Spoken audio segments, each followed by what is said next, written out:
Fala pessoal, tudo bem com vocês? Professor Breno Moraes aqui, para a gente dar continuidade às nossas aulas de termologia. E olha só, hoje eu quero você aqui comigo, muito presente, porque, gente, o sonho da vida das pessoas é um assunto fácil de física que cai muito, concorda comigo? Eu acho que é isso que você quer, né? Professor, eu queria tanto uma coisa que caísse muito e fosse fácil, porque aí a gente tem maior chance de matar esse assunto, né? Então, pronto. Hoje a gente vai encarar esse conteúdo, pessoal. Vamos falar sobre a transmissão de calor, um assunto que explica diversas coisas, gente, diversas coisas no seu dia a dia. Por isso que é tão provável de aparecer na sua prova, porque a gente consegue contextualizar demais a transmissão de calor. Então vamos juntos a mim. Como sempre, vamos fazer todo o bloco teórico aqui e depois a gente vai para a Smart e hoje eu vou trazer, olha, 5 questões. Geralmente eu faço 3, 4, mas hoje eu vou fazer 5 questões da própria prova do Enem, inclusive uma questão bem recente, uma questão do ano passado. Então, professor, sem mais demora, me apresenta esse assunto aí que eu quero vibrar junto com você. Vamos juntos. Pessoal, você sabe que calor é uma energia, tá?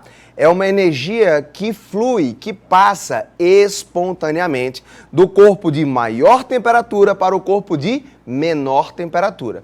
Isso que é o calor, uma energia em trânsito. Então, o primeiro processo que a gente tem pelo qual o calor pode se propagar, pessoal, é chamado de condução térmica. Então, olha que legal. Ele ocorre predominantemente nos sólidos, onde os átomos estão mais próximos, de modo que um átomo mais agitado transmite energia para o átomo adjacente e assim sucessivamente. Produção, abre aqui para mim, por favor. Gente, os átomos, os corpos são feitos de átomos e moléculas, né? E eles estão em constante agitação. O que acontece? Nos sólidos, os átomos e moléculas de um corpo estão muito próximos. Então, se você der energia para uma região que tem bastante átomo ali, eles vão começar a vibrar com maior intensidade. E essa vibração, pessoal, vai passando para os átomos adjacentes, para os átomos vizinhos. Então, na condução, o calor se propaga átomo por átomo, molécula por molécula, tá? Então, um está agitando, bate no outro, que começa a agitar, que bate no outro, que começa a agitar, e aí o calor vai se propagando ao longo do corpo sólido, beleza? Então, eu tenho aí uma barra de metal, tá? Aqui eu estou transmitindo calor para essa barra de metal e eu vou ter, pessoal, um fluxo de calor nesse sentido aqui, ó. Eu tenho certeza que você já percebeu, pessoal, que quando vocês deixam uma faca ou uma colher ali na frigideira e vai fazer alguma coisa, tá? O cabo dessa colher, depois de um certo tempo, começa a ficar quente, mesmo não estando em contato direto com o fogo. Porque, gente, o calor se propagou, átomo por átomo, molécula por molécula, ao longo desse metal, ao longo desse corpo sólido.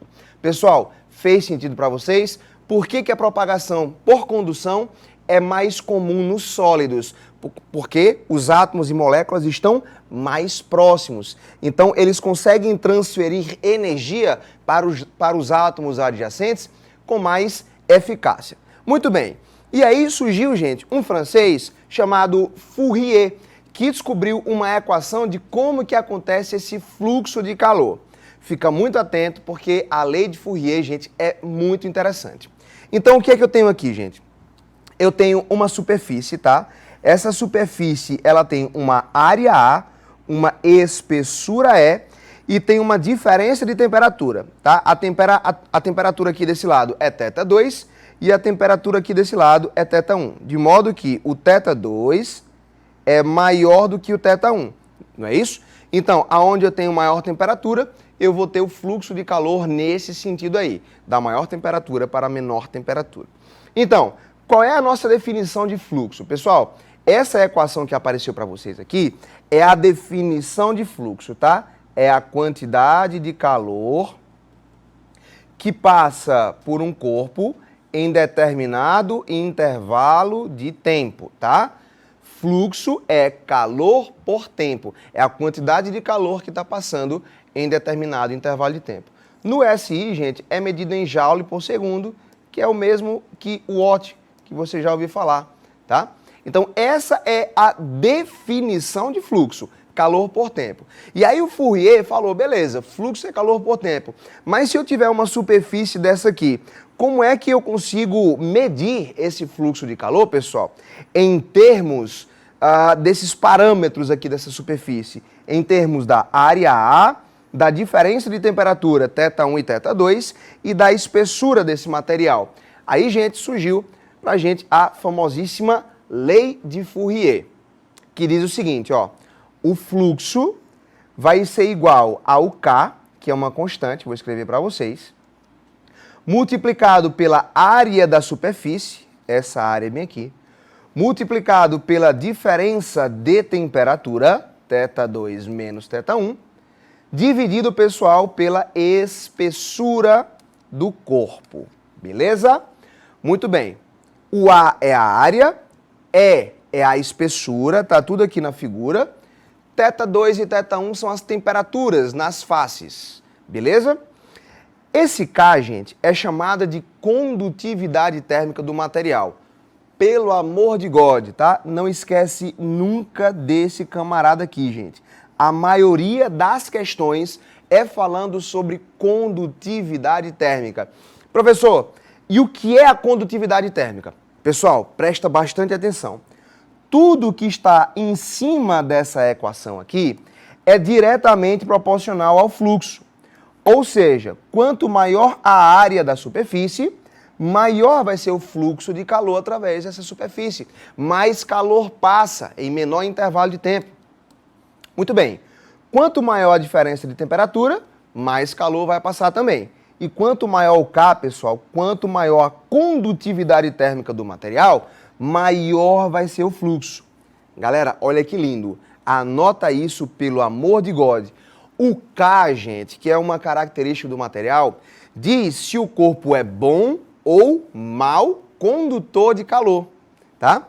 Então, materiais que têm alto valor de K, pessoal, são bons condutores de calor. E materiais que têm baixo valor de K são maus condutores de calor. Então, vou anotar isso aqui, tá? Alto valor de K, bom condutor de calor. Muito bem, prof. E o corpo que tem um baixo valor de K, o material que tem um baixo valor de K, é um mau condutor de calor. Que maravilha! Então, por isso que esse K é tão importante, porque é ele que diz se o corpo é bom ou mau condutor de calor. Beleza? Olha só, eu queria fazer aqui, abre aqui para mim, produção, eu queria fazer uma análise interessante aqui dessa equação com vocês, tá? Pessoal, perceba que o fluxo é diretamente proporcional à área, concorda comigo? O fluxo é diretamente proporcional à área. Significa dizer que quanto maior for a área do corpo, maior vai ser o fluxo de calor. Aí eu vou te fazer uma pergunta que é o seguinte, ó. Quando você está com frio, primeiro, o que é frio, né? É dizer que a gente vai sentir frio. Gente, humanamente falando, fisiologicamente falando, o frio acontece quando a gente perde calor rapidamente para o ambiente. Então, quando eu perco calor rapidamente para o ambiente, quando o fluxo de calor da minha pessoa para o ambiente é muito grande, eu sinto frio. Porque, veja, eu estou mais ou menos a 36 graus e meio, 36,5 graus Celsius. O ambiente aqui deve estar uns 22, 20. Como eu estou mais quente do que o ambiente, eu estou perdendo calor para o ambiente. Quanto maior, gente, for a diferença de temperatura entre eu e o ambiente, quanto maior for essa diferença de temperatura, maior vai ser o fluxo. Mais calor eu vou perder para o ambiente, tá?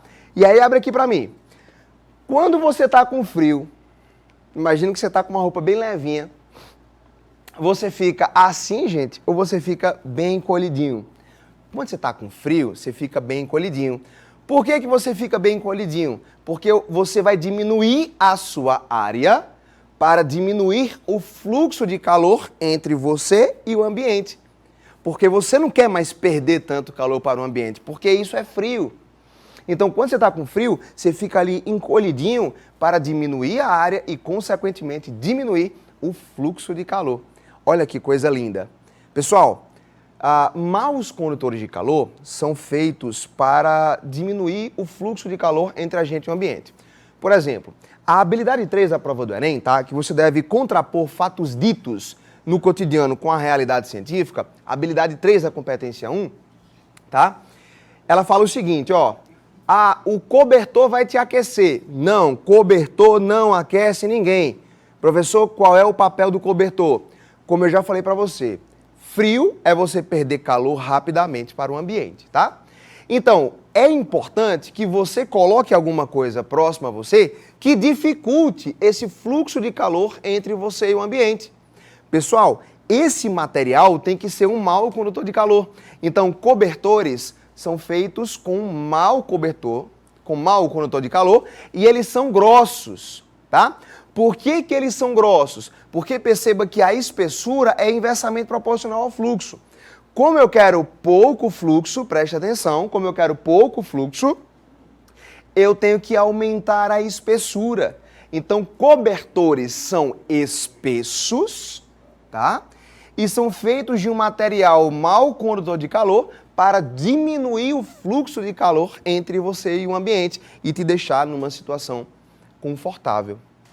Beleza, pessoal? Então, assim, existem várias situações onde a gente pode abordar a lei de Fourier sem precisar fazer conta. Então, eu quero que você preste bastante atenção no que é direta e no que é inversamente proporcional. O K, a área e a diferença de temperatura são diretamente proporcionais ao fluxo de calor, tá? E a espessura é inversamente proporcional ao fluxo. Pessoal, tá beleza? Não esquece que o K é uma característica do material que fala se esse material é um bom condutor ou um mau condutor de calor. Por exemplo, é interessante que nos cabos de panela tenha ali ou madeira ou um plástico bem resistente, tá? Que não derrete com a temperatura, um polímero, tá? E esses materiais, eles são mau condutores de calor. Porque eu não quero, pessoal, que aquela partezinha da panela, quando eu pego o cabo da panela, né? Eu não quero que o cabo da panela fique quente. Se eu não quero que ele aqueça, eu não quero que ele transmita calor até a minha mão. Então, pessoal, materiais de cabo de panela tem que ser feito de um mau condutor de calor. Um material que tem baixo valor de K. Beleza? Falamos de diversas aplicações aqui. Depois vamos resolver mais outras questões que envolvem esse assunto. Professor, condução térmica está lindo, átomo por átomo, molécula por molécula, acontece majoritariamente nos sólidos e a gente tem a nossa queridíssima lei de Fourier. Muito bem, vamos agora para a convecção térmica. A convecção, pessoal, ocorre exclusivamente nos fluidos, através das correntes de convecção, tá? Devido à diferença de densidade entre o fluido quente e o fluido frio.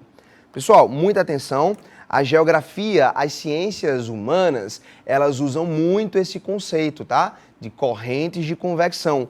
Inclusive tem aves que ficam paradas no ar só aproveitando o movimento ascendente dessas correntes de convecção. Então, o que é que acontece? Eu tenho aqui um líquido, pessoal, e aí, perceba uma coisa, tá? Que fluido, gente, pode ser líquidos ou gases, tá? Fluidos são líquidos ou gases. Então, o que é que acontece? Quando eu transmito calor aqui para a base desse líquido, tá? Ele vai aquecer. E aí você deve lembrar lá do conceito de densidade. Densidade é massa sobre volume. Quando eu aqueço esse líquido, pessoal, que está na base desse recipiente, ele se dilata, o volume dele aumenta. Se o volume dele aumenta, sua densidade diminui. Então, o fluido quente, ele é o que, prof? O fluido quente, ele é menos denso, tá? O fluido quente é menos denso. E tudo que é menos denso, pessoal, sobe, né? Já o fluido frio, vou colocar aqui minha caneta vermelha. Já o fluido frio, o que acontece com o fluido frio, prof? Ele está mais contraído, né? Então o volume dele é menor, então sua densidade é maior. E tudo que é mais denso, afunda, beleza? Desce. Então o nosso fluido frio, ele é mais denso. Não pode esquecer disso. Ele é mais denso. Muito bem, prof. Ele é mais denso. Legal. Então, esse fluido que está aqui na base, em contato direto com a fonte de calor, ele vai ficar mais quente. E você já sabe que o mais quente, ele é menos denso. Se ele é menos denso, ele sobe. Então, o que é que eu vou ter, pessoal? Eu vou ter um movimento ascendente aqui, ó, de fluido quente, ó. O fluido quente sobe. Olha que legal, pessoal. O fluido quente sobe. Quando ele chega lá em cima, ele se resfria e desce, tá? Chega lá em cima, ele se resfria e desce. Então, o que é que eu tenho nas correntes de convecção? Fluido quente subindo, fluido frio descendo. Fluido quente subindo, fluido frio descendo, tá? E aí, gente, com essa movimentação de fluidos, devido à diferença de densidade entre o fluido quente e o fluido frio, o calor acaba se propagando através desse líquido, através das correntes de convecção. Pessoal, tranquilo? Bonito isso aí, professor? Excelente, excelente. Olha só, em um dos episódios do nosso podcast, eu e o professor Raoni, a gente citou uma coisa interessante, pessoal. Que quando você tem uma sala, tá? É interessante que o ar-condicionado, pessoal, fique na parte de cima da sala. Por que que o ar-condicionado tem que ficar na parte de cima? Porque o ar-condicionado manda pra gente um ar frio. E você já sabe que o ar frio, gente, ele é mais denso. Por ser mais denso, ele desce. Então, esse ar frio aqui, ó, enviado pelo ar-condicionado, ele vai descer, tá? Eu vou ter aqui, ó, o ar frio. Beleza? E aí, quando ele chega aqui embaixo, que está numa temperatura maior, ele vai se aquecer e vai subir, ó. Então, gente, dentro da sala, só colocar aqui, ó, ar quente. Dentro da sala, eu vou ter ar frio descendo, ar quente subindo. Eu vou ter as correntes de convecção e o calor vai se propagar uniformemente pela sala. Por isso que o ar-condicionado tem que ficar em cima. Tá? Se o ar-condicionado ficasse embaixo, ele iria mandar esse ar frio, ele já iria ficar ali embaixo e não iria subir. Então você estaria com suas pernas geladas, respirando um ar quente. Não faz sentido. Beleza? Então fique atento a esse movimento dos fluidos através das correntes de convecção. Pessoal, por fim, a gente tem a irradiação térmica, tá? Bom, o nosso tempo de nossa aula é curto, então a gente precisa escolher quais são os exemplos mais pesados que a gente vai se debruçar sobre ele, tá?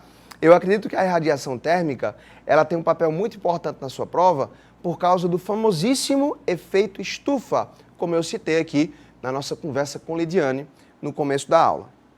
Então vamos ler aqui sobre a irradiação térmica. Todo o corpo, pessoal, devido à sua temperatura, emite radiação infravermelha, que quando absorvida por outro corpo, está associada ao calor. Ou seja, pessoal, o calor pode se propagar através de radiações eletromagnéticas na faixa do infravermelho, tá? Então, deixa eu colocar aqui, ó, radiação eletromagnética, tá? Se essa radiação estiver na faixa do infravermelho, ela está transportando calor, tá? Se ela estiver na faixa do infravermelho, ela está transportando calor. Então, se a gente pegar aqui, ó, uma fogueira, gente, e você colocar as suas mãos do lado da fogueira, tá? Esse calorzinho que você vai sentir, gente, chegou exatamente por causa da radiação infravermelha emitida pela fogueira. Professor, esse calor que eu sinto na fogueira, quando eu estou do lado dela, não pode ser por causa da condução, não? Olha para cá, não pode não, porque a condução acontece majoritariamente nos sólidos, onde os átomos e moléculas estão muito próximos. Aqui, gente, eu tenho ar, a condução praticamente não acontece no ar, porque os átomos e moléculas estão muito afastados, tá?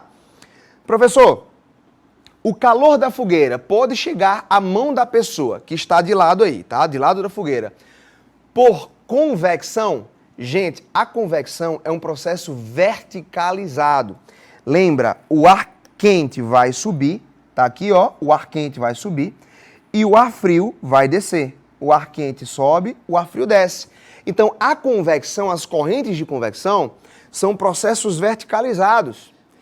E esse processo verticalizado não vai chegar na mão da pessoa que está de lado, porque o processo acontece na vertical e a pessoa está de lado.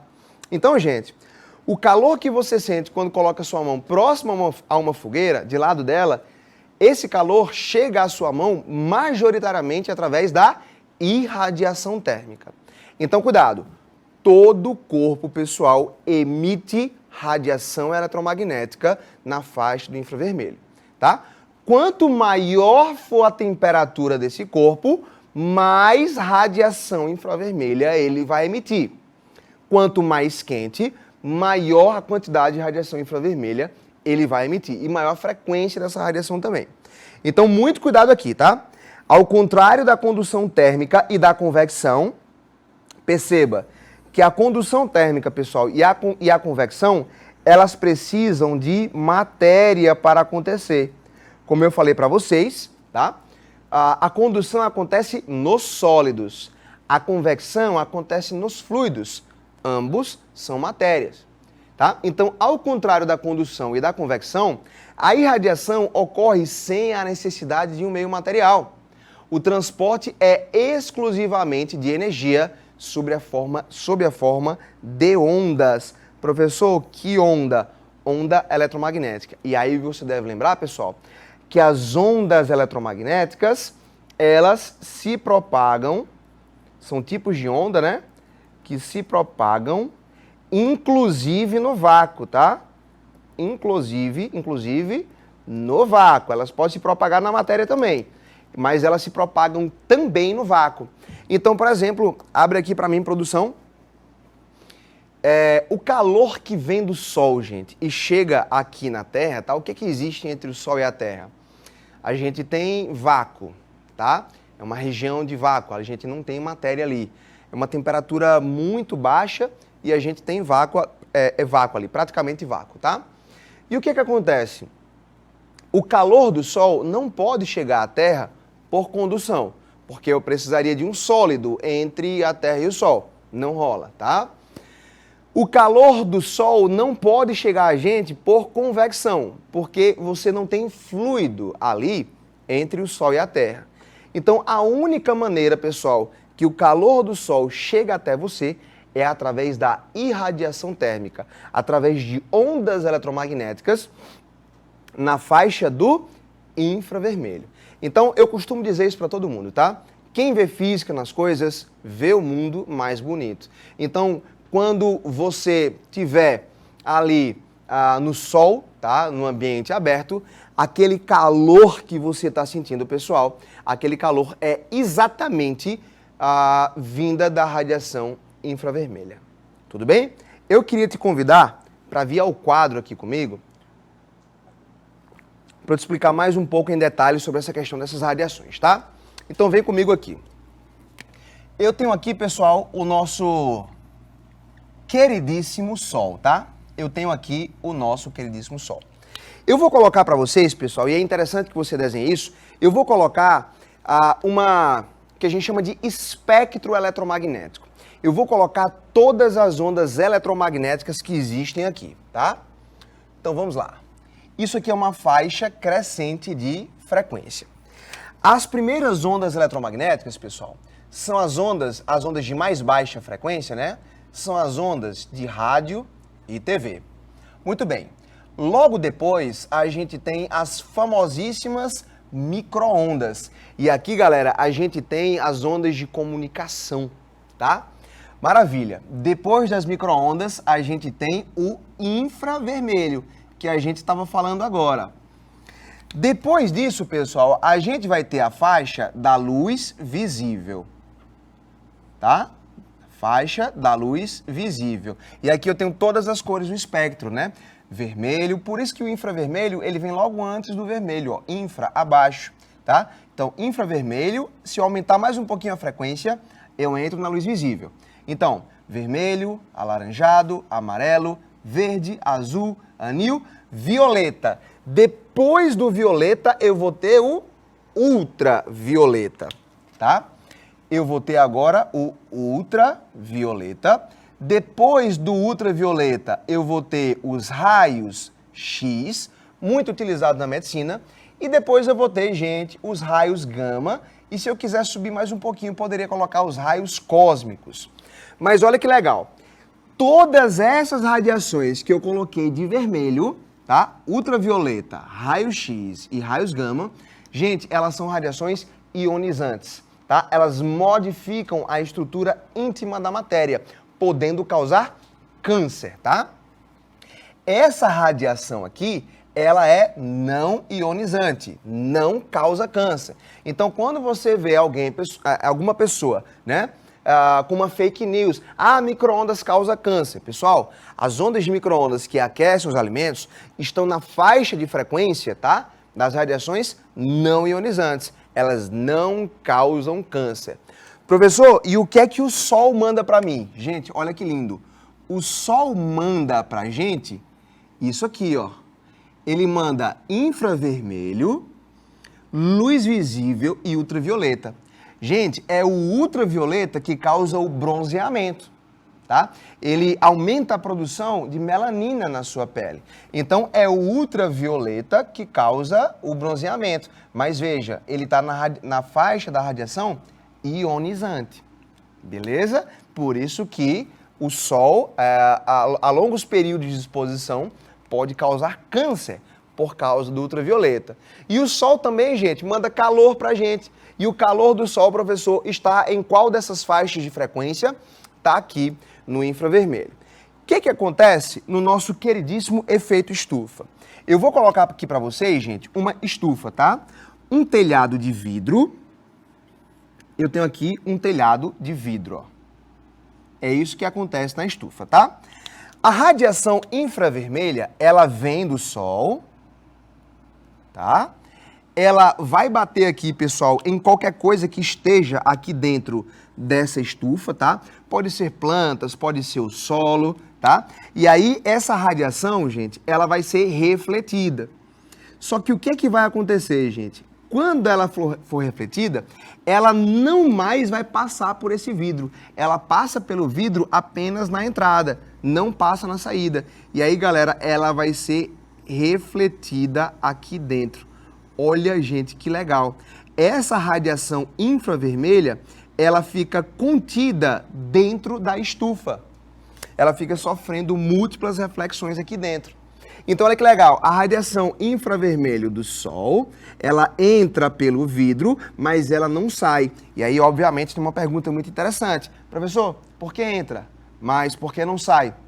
Porque, gente, essa radiação infravermelha aqui, ó, ela é uma radiação de maior frequência, tá?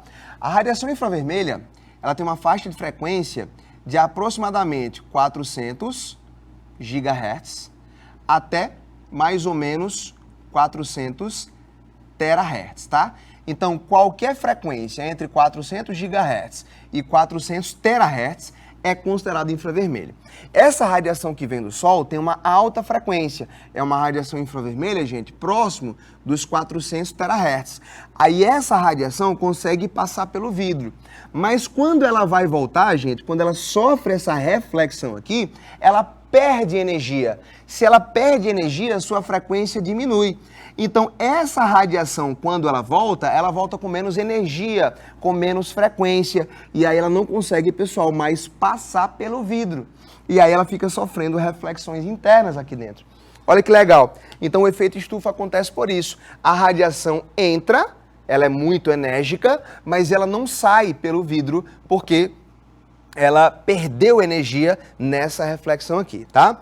Obviamente, esse aqui é o caso da estufa. Você já deve saber o que acontece com o nosso queridíssimo planeta Terra, tá? No nosso planeta Terra, pessoal, a gente tem a camada atmosférica, tá? Uma camada gasosa, e vai acontecer basicamente a mesma coisa. A radiação infravermelha do Sol atinge a superfície, tá? Uma parte fica retida aqui, gente, e uma outra parte volta, tá? Uma outra parte volta. Só que o que é que vai acontecer? Dessa parte que volta, uma parte dela sai para o espaço, volta para o espaço, mas uma outra, gente, ó, fica sofrendo reflexões aqui dentro, tá? Dentro da atmosfera. Então, entrou, e aí ela bate e volta.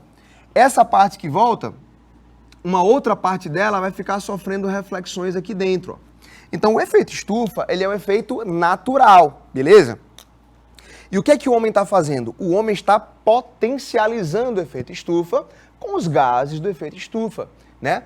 O metano, o dióxido de carbono, monóxido de carbono, tá? Então, esses gases que eu falei para vocês, esses gases do efeito estufa, aumentam, gente, a taxa da radiação infravermelha que volta para a Terra, tá? Esses gases fazem com que essa radiação infravermelha, menos enérgica, porque ela perdeu energia aqui nessa reflexão, tá? Essa radiação volte aqui para a Terra, aumentando consideravelmente, pessoal, a temperatura do nosso queridíssimo planeta, tá? Então fique muito atento, porque isso aqui, gente, é um prato cheio para a sua prova do Enem. E agora nós vamos ali resolver as nossas questões, tá? Temos tempo, acredito, para a gente resolver 5 questões do Enem.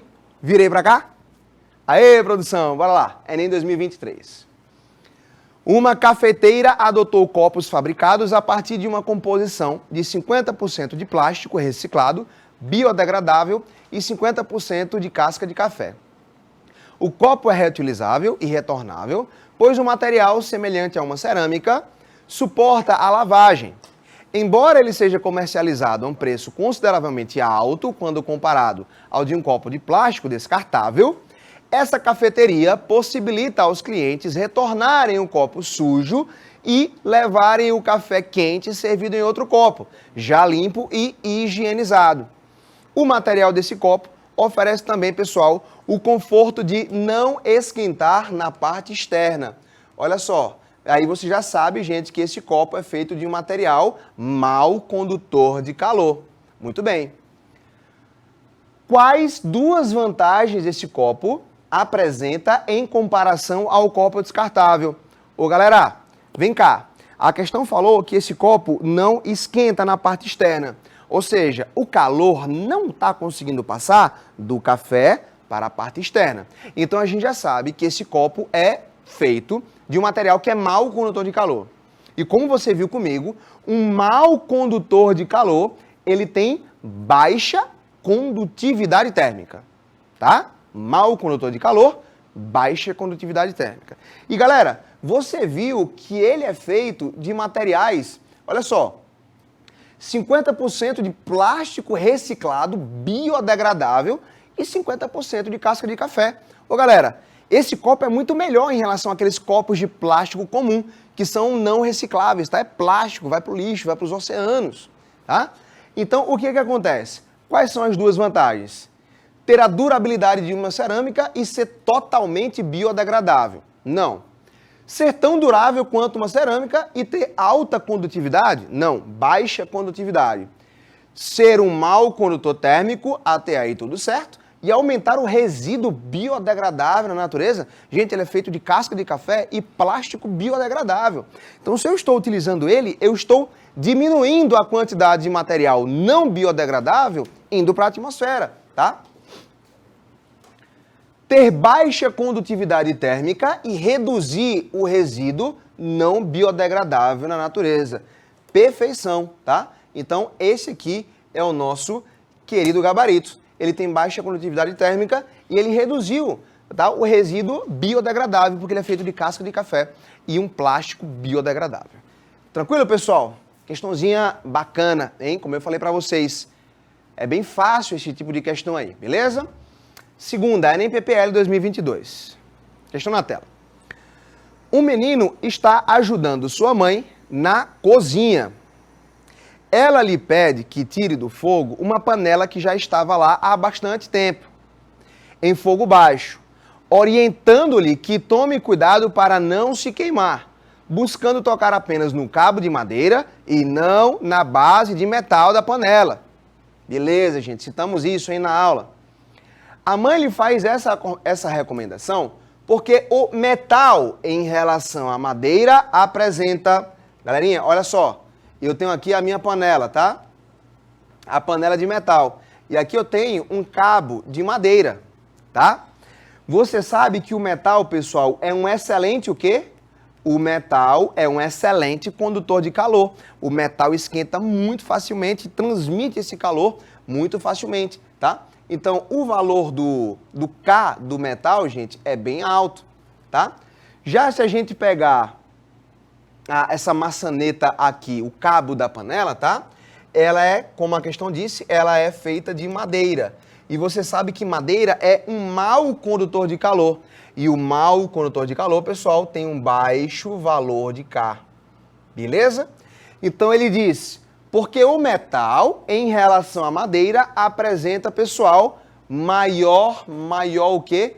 Maior K, maior condutividade térmica. Então, se você pegar no metal, o calor será transferido mais rapidamente para a tua mão, podendo causar queimaduras. Maravilha, né, gente? Olha que legal. Bacana essa. Mais uma questão bem tranquila. Vamos para a questão 3. Enem 2021. Essa é excelente. Questão na tela.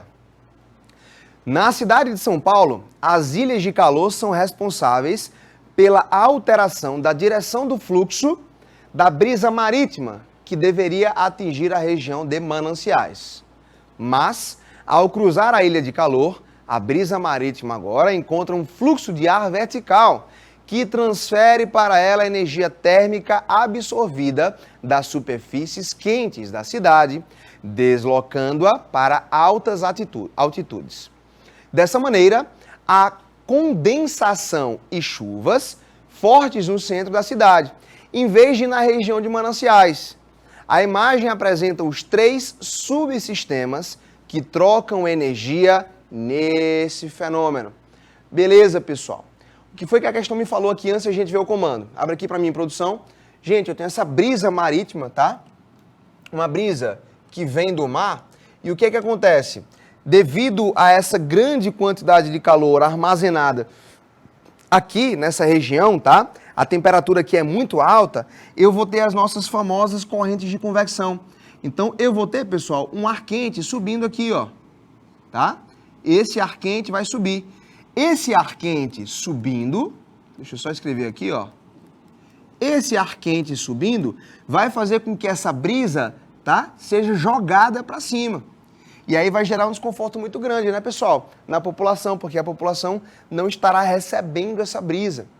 Olha que situação, hein? Vamos ver o que a questão pede. No processo de formação de chuvas no centro da cidade de São Paulo, há 2 mecanismos dominantes de transferência de calor. Entre o Sol e a ilha de calor, galera, olha só. Entre o Sol e a ilha de calor. Aí eu te pergunto, a energia do Sol chega até a gente através de qual forma? Esse calor do Sol chega até a gente através do processo da irradiação térmica. A gente já viu isso.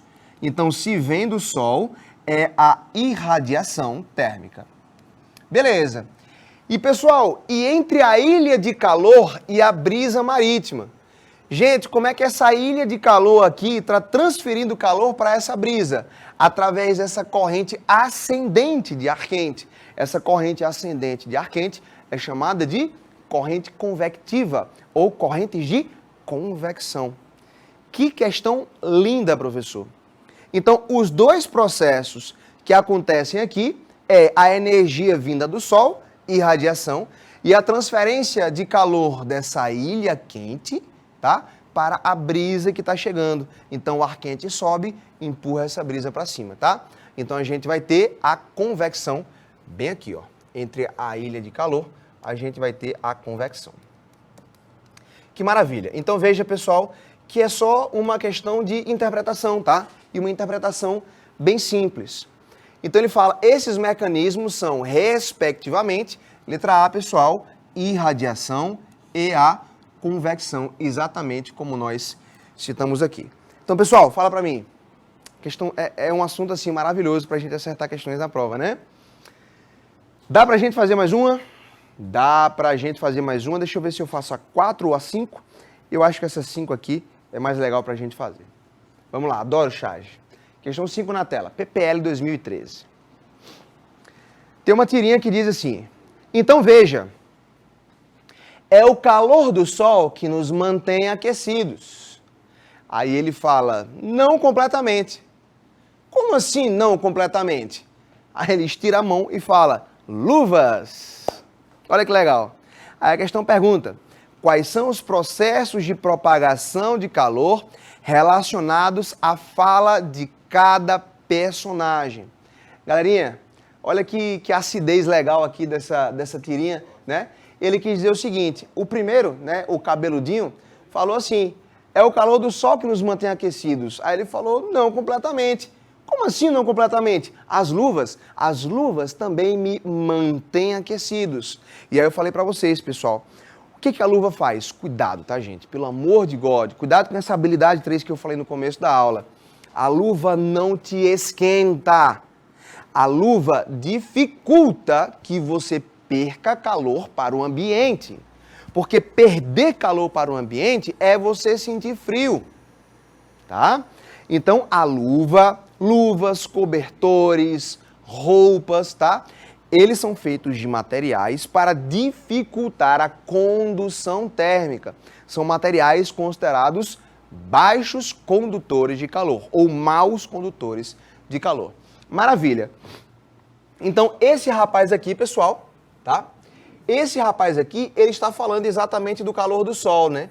E a gente sabe que o calor do sol chega até a gente através do processo da irradiação térmica. Que maravilha! Já esse outro garotão aqui, ele falou das luvas.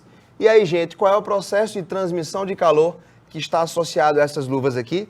É exatamente, pessoal, a condução térmica, tá? É exatamente a condução, tá? Com isso, pessoal, a gente tem irradiação e condução, gabarito, letra E. Eu espero que você esteja dando um sorriso gigante aí do outro lado da sala, tá? Do seu espaço, do seu quarto, dizendo, professor, como física é lindo, como física é fácil. Se aparecer, e é muito provável que apareça, transmissão de calor na sua prova, tá?